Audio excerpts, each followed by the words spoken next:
Have you ever been kind of angry with God or even wondered where he was during certain times? I know in my life I think about things like when my parents went through a divorce, or my brother, who was only 33, had a stroke. And I think I remember feeling like, God, where are you? And even being a little angry and not understanding what was going on, and asking God a lot of questions. In this Sunday's reading, this gospel, I love this story. The disciples are out in a boat. Jesus is sleeping, and they think they're going to die. They think they're going to perish because this big storm comes. And they wake Jesus up, and he calms the storm, and he asks them, he says, like, why didn't you have faith? Why didn't you trust? And to me, the disciples don't really say much, but I think, like, if I was there, I would have said, like, well, we were dying and you were sleeping. You know, like, I would have, I think I would have put my foot in my mouth.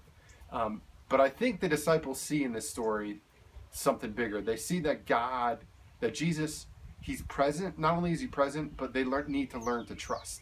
And they need to learn to rely on Jesus, not just when the storm hits, but throughout their entire lives. And I know in my life, one thing I think it's okay to ask God questions. It's okay.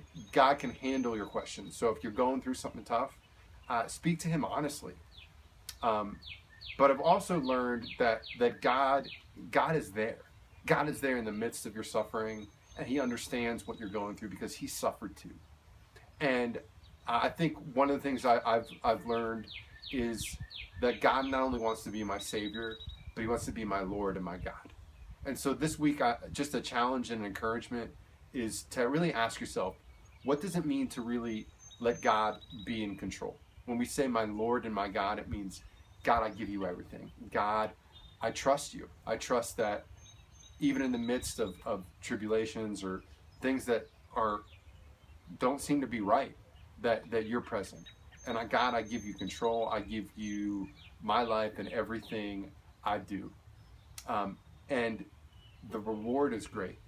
The reward is that I don't have to be in control anymore. The reward is that I have a relationship with my God where I trust him.